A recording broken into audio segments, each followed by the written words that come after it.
गांव की पुरानी बावड़ी। नमस्कार दोस्तों, मेरा नाम है रवि। मैं आपको एक ऐसी घटना सुनाने जा रहा हूँ जिसे याद करके आज भी मेरी रूह कांप उठती है।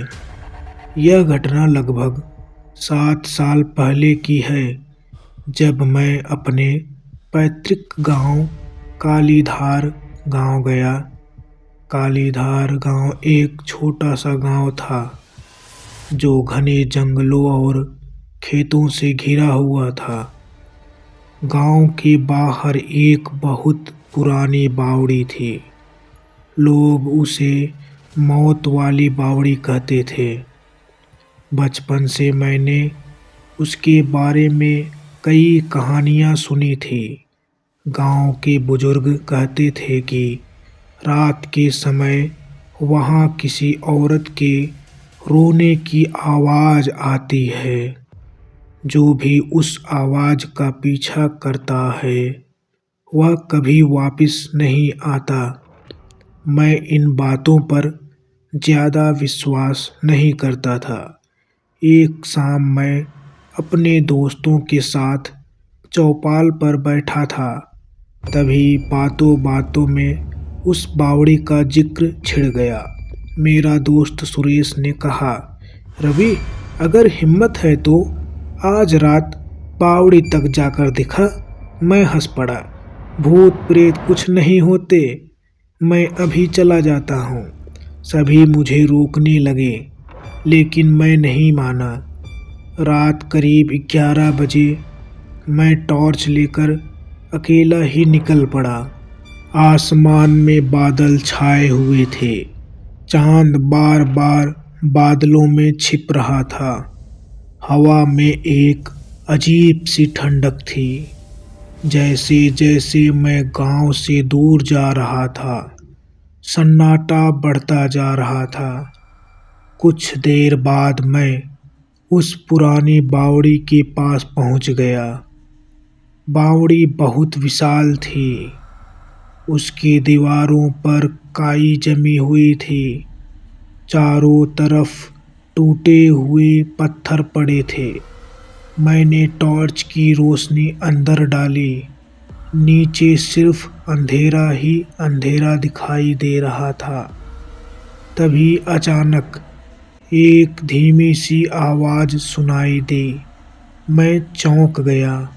मैंने चारों तरफ देखा, कोई नहीं था। मैंने सोचा शायद मेरा भ्रम होगा, लेकिन कुछ सेकंड बाद फिर वही आवाज आई, इस बार और स्पष्ट रूप से, मुझे बचाओ। मेरे शरीर में सिहरन दौड़ गई। आवाज बावड़ी के अंदर से आ रही थी। मैंने टॉर्च निकाली और तभी मुझे एक सफेद साड़ी पहने हुई औरत दिखाई दी। वह बावड़ी की सीढ़ियों पर खड़ी थी। उसके लंबे काले बाल चेहरे पर बिखरे हुए थे। मैंने आवाज लगाई, कौन हो तुम? लेकिन उसने कोई जवाब नहीं दिया। वह धीरे धीरे नीचे उतरने लगी। मेरी जिज्ञासा बढ़ गई। मैं भी सावधानी से सीढ़ियां उतरने लगा। जैसे जैसे मैं नीचे जा रहा था, हवा और ठंडी होती जा रही थी। अचानक मेरी टॉर्च झपकने लगी। मैंने उसे थपथपाया। रोशनी फिर से जल गई, लेकिन जब मैंने सामने देखा, वह औरत गायब थी। मेरा दिल तेजी से धड़कने लगा।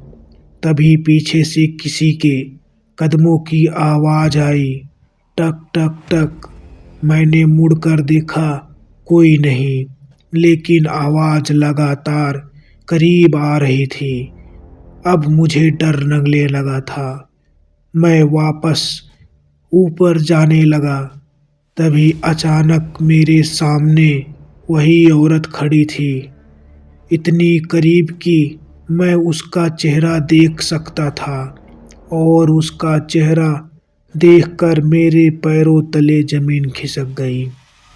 उसकी आंखें नहीं थी, सिर्फ दो काले गहरे गड्ढे थे जिनसे काला तरल बह रहा था। उसका मुंह सामान्य रूप से बड़ा था। वह मुझे देखकर मुस्कुरा रही थी। मैं चीख पड़ा और पूरी ताकत से ऊपर की ओर भागा, लेकिन तभी मुझे महसूस हुआ कि किसी ने मेरा पैर पकड़ लिया है।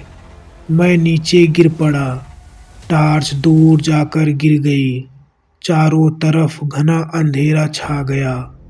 मैं घबरा उठा, उठने की कोशिश करने लगा। तभी मेरे कान के पास किसी औरत की फुसफुसाहट सुनाई दी, तुम भी यहीं रह जाओगे। मेरे शरीर का खून जैसे जम गया। मैंने आंखें बंद कर ली और पूरी ताकत से भगवान का नाम लेने लगा। इतनी भयानक कि पूरी बावड़ी कांप उठी। फिर सब कुछ शांत हो गया। मैंने धीरे धीरे आंखें खोली। अब वहां कोई नहीं था। मैं भागता हुआ ऊपर आया, लेकिन जैसे ही बाहर निकला, मैंने देखा कि जंगल की तरफ कई परछाइयां खड़ी थी। दर्जनों काले साए सब मुझे घूर रहे थे। उनकी आंखें लाल चमक रही थी। मैं बिना पीछे देखे गांव की तरफ दौड़ पड़ा। जब मैं गांव पहुंचा तो बेहोश हो गया। सुबह मेरी आंख खुली। मैं अपने घर में था। गांव के बुजुर्ग मेरे पास बैठे थे। जब मैंने पूरी घटना सुनाई तो एक बुजुर्ग ने गहरी सांस ली। उन्होंने बताया कि करीब 50 साल पहले एक नवविवाहिता औरत को झूठे आरोप लगाकर उसी बावड़ी में धक्का दे दिया गया था। उसकी मौत वहीं हो गई थी। तब से उसकी आत्मा उस जगह भटक रही है और जो लोग रात में वहां जाते हैं उन्हें वापस नहीं आने देती। मैंने पूछा, फिर मैं कैसे बच गया? बुजुर्ग ने मेरी तरफ देखा और बोले, क्योंकि आज तक को किसी ने उसकी आंखों में देखकर भगवान का नाम नहीं लिया था। उस दिन के बाद मैंने कभी उस बावड़ी का रुख नहीं किया। लेकिन कहानी यहीं खत्म नहीं होती। कुछ महीनों बाद सरकार ने उस बावड़ी को भरने का फैसला किया। जब मजदूर वहां खुदाई कर रहे थे तो उन्हें नीचे से कई पुराने मानव कंकाल मिले। उनमें से एक कंकाल के हाथ में लाल चूड़ियां भी थी, जिसे देखकर पूरे गांव में दहशत फैल गई। काम तुरंत रोक दिया गया और आज भी कालिंधर गांव की वह बावड़ी वैसे ही खड़ी है।